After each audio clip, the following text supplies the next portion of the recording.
हाँ भाई करे शुरू। तो आज की इस वीडियो के अंदर हमारे पास दो छोटू से फोन है, सेम हाइट के एंड सेम कंपनी के। यहाँ पर हमारे पास Asus Zenfone 8 एंड 9 है। एंड Zenfone 8 का जो डिजाइन था हमने आपको बताया था भाई काफी बेकार था, लेकिन वहीं पर जो Zenfone 9 का डिजाइन है काफी ज्यादा क्यूट सा है। मन करता है इसके गाल पकड़ के कुची कुची करूं, लेकिन भाई फोन के गाल नहीं होते। क्या बात है सर, क्या बात है सर, क्या बात, ये बात है।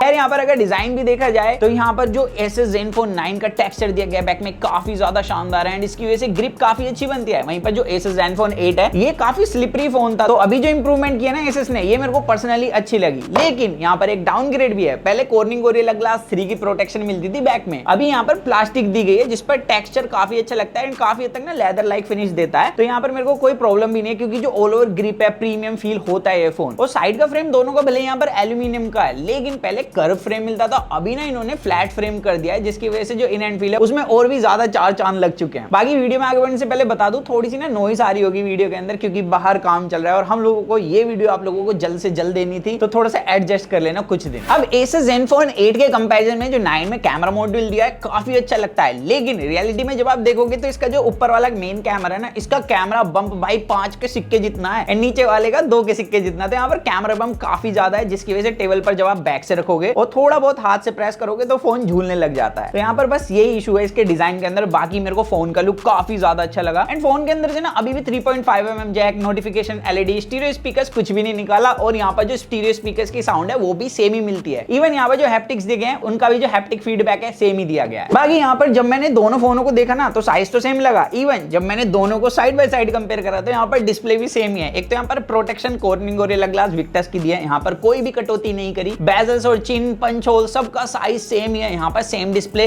Asus ने उठाकर Zenfone 9 के अंदर डाल दिया है और यहाँ पर स्पेसिफिकेशन भी देखोगे ना तो आपको फुल HD+ HDR10+ सर्टिफिकेशन के साथ ये डिस्प्ले मिलती है। एंड जब मैंने साइड बाय साइड कंपेयर करा तो कलर कैलिब्रेशन भी सेम ही देखने के लिए मिली। अब काफी बार होता क्या है ना, लाइक Samsung ब्रांड को ले लेते हैं, यहाँ पर अगर Samsung कभी कभी ऑन पेपर सेम स्पेसिफिकेशन देता है, लेकिन जब रियलिटी में चेक करते हैं तो जमीन आसमान का अंतर आ जाता है। लेकिन यहाँ पर सेम ही डिस्प्ले देखने के लिए मिली और 120 Hz भी दोनों का इक्वली परफॉर्म करता है। बाकी यहाँ पर जो पीक ब्राइटनेस मिलती है 1100 निट्स की, आउटडोर में दोनों सेम ही परफॉर्म करते हैं। लेकिन यहाँ पर जो एक बड़ी कटौती करी गई है फोन के अंदर वो है इन डिस्प्ले फिंगरप्रिंट सेंसर हटा दिया इस बार। मतलब Asus ने कॉस्ट कटिंग करने के लिए इन डिस्प्ले फिंगरप्रिंट सेंसर हटा दिया, क्योंकि इस प्राइस सेगमेंट वाले फोन के अंदर होना जरूरी है, ऐसा मेरा मानना है। एंड नो डाउट यहाँ पर फिजिकल फिंगरप्रिंट सेंसर की स्पीड ज्यादा तेज मिली, लेकिन मेरे को ना इस प्राइस पॉइंट पर in display fingerprint sensor personally पसंद है। बाकी आप बताना आपको इन डिस्प्ले पसंद है या साइड माउंटेड फिंगरप्रिंट सेंसर पसंद है। एंड यहाँ पर जब मैं आउटडोर दोनों फोनों को यूज कर रहा था, भले ही थोड़ी देर तक ना दोनों सेम ही परफॉर्म करते हैं आउटडोर के अंदर, लेकिन भाई जैसे कि Asus Zenfone 8 के अंदर 888 प्रोसेसर दिया है ना, तो ये पहले मैंने बताया था आउटडोर में ले जाते काफी जल्दी वार्म हो जाता है जिसकी वजह से ब्राइटनेस जल्दी ड्रॉप हो जाती है। तो ये मेरे को एक कमी देखने के लिए मिली Zenfone 9 के कंपैरिजन में। और Asus Zenfone 9 के अंदर ना 8+ Gen 1 नया तगड़ा वाला प्रोसेसर दिया गया है, तो हमने दोनों को काफी अच्छे से टेस्ट किया है। यहाँ पर सबसे पहले ना हमने ऑन पेपर टेस्ट रन कराया एंड यहाँ पर हमने देखा जो Antutu में स्कोर था उसमें मेजर डिफरेंस देखने के लिए मिला। CPU थ्रोटलिंग में जो जिप्स होते हैं उसमें भी काफी कमाल का परफॉर्म करता है Asus Zenfone 9। तो यहाँ पर भाई एक्चुअल में एक बड़ा अपग्रेड है। लेकिन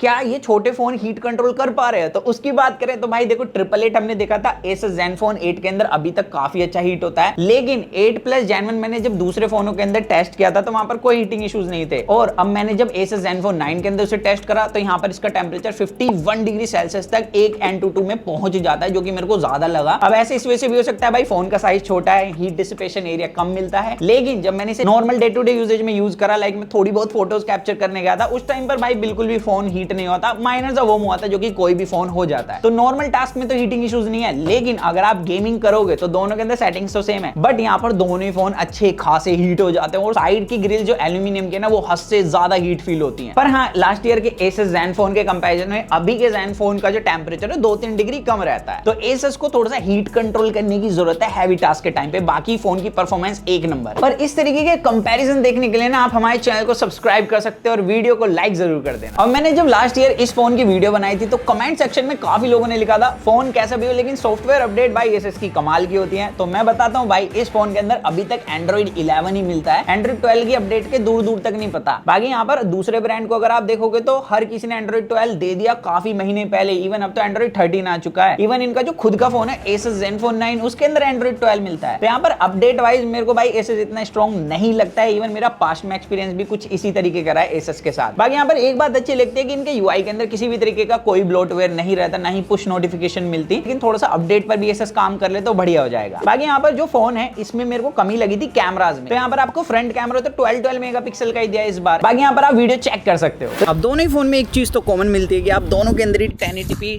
60 एंड 4K 30 FPS में वीडियो रिकॉर्ड कर सकते हैं। बट एक चीज दिखाता हूँ मैं, जैसे आप ऐसे ऐसे करोगे ना,